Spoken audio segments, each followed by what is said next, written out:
what summer flowers look great? So if you're out there going to plant your annual beds, you're like, okay, what kind of flowers can I plant right now that can handle all this sun and drought conditions? Well, if you got full sun, that's one thing. If you got some shade, that's another thing.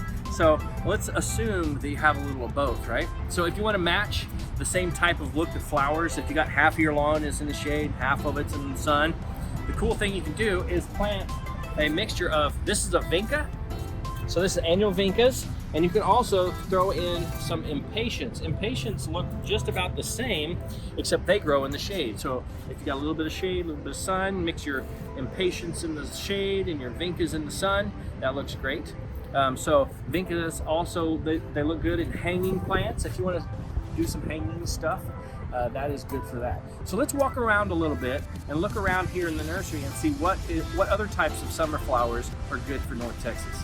All right, not that's an annual, this is a perennial, but Lantana. Lantana is great for full sun. You see Lantana all over North Texas, especially like Flower Mound, Highland Village, Louisville, where most of you guys live. Lantana is a great ground cover. It grows about 1 foot tall, but it'll spread out. So like one plant like this right here, this is good for about a 36-inch kind of ball, right? And it'll grow about 1 foot off the ground. This one is yellow, which is a nice and hardy thing, but they grow in a lot of different colors. So walk down here and let's check this out. So this one's a little bit variegated, so it's a little bit red, a little bit burnt orange, really cool color.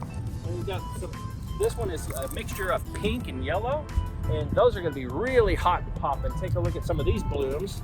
You can imagine if that is covered up in some blooms and you got a nice corner of your flower bed, maybe out there by the driveway, maybe up against a brick wall, something where that radiated heat is just a lot, and you think, what could I possibly plant there that'll survive? Check it out, butterflies are coming on this one. So if you like butterflies, see that right here? Well, it's kind of hard to catch it on the video, but you know what I mean. If you like that sort of thing, but look at this ground cover is great. It blooms, it's awesome. The hotter, the better. And let's walk around and see a couple other awesome perennials or annuals, or just what's good in the summertime for blooms. Okay, this is one of my all-time favorites. You can mix this with a couple different annuals for texture. So this is called Mexican Heather. Take a look at this stuff.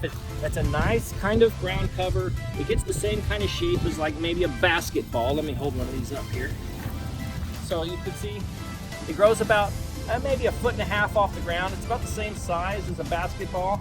It gets kind of a hollow center to it, kind of a big old spirally thing once it's full grown and stuff. But this comes back. So very cool plant. Has these nice purple leaves on it. I like to mix these with some like, you know, in the spring I'll put out some petunias, and then you can put out some, this time of year, mix it in with some vincas, maybe some of that sweet potato vine. If you've seen that, we'll find some sweet potato vine maybe if we're lucky. Here in a second I can show you what that looks like. But this is great if you have one of those natural, you know, like Texas landscape. This is great for stuff like that. I love Mexican Heather. Okay, a second ago I was talking about sweet potato vine, and this is sweet potato vine in 2 different colors. We got a purple potato vine here, which is awesome, cool leaf, and it'll actually throw off some pink flowers. And then we got the normal green or lime green sweet potato vine.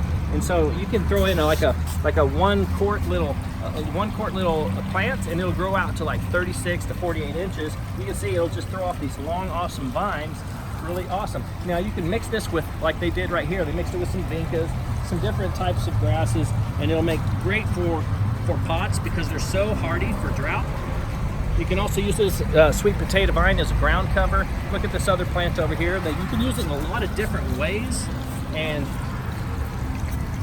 it takes up a lot of surface area. So big bang for your buck using sweet potato vine. All right, guys, let's go see something else. Okay. Another awesome thing to use in the summertime are succulents. So this is called purslane. Obviously, it's good for hanging plants. These will actually drop seeds. So if you hang this on your front porch, you might notice that later on in the year, you might have some growing if you have cracks or the flower beds next to this, because the seeds will drop. So great for the summertime because it's a succulent, kind of like a cactus and stuff like that. But purslane is a succulent. You also get moss rose and ice plant. Those are also succulents that bloom really nicely. Great for hanging plants, great for ground covers as well. But go check those out. This is just like a $15 hanging plant. Purslane. You come in a variety of colors, as you can see here, between peaches and yellows and all the shapes and all the little colors there, mixed colors, pinks and yellows and reds. Just good looking stuff. We love flowers over here at Main Street Mowing. And summertime, so there's 3 types of planting seasons. We like to plant March 15th. You do all your spring flowers, of course, like what do we plant? Petunias usually. Petunias do really good. You get your biggest bang for your buck with petunias in March. And then June 15th, we come in with our summer flowers. And then October 15th, you come in with your winter style flowers. So that'd be like pansies and colorful kale, stuff like that. So anyways, that is the summer flower tips, guys. So go out and plant your summer flowers. Right now is a great time. Don't forget to water them in. Stay out of the heat. It's 100 degrees today. We're gonna get out of the heat and talk to you guys a little bit later. Adios.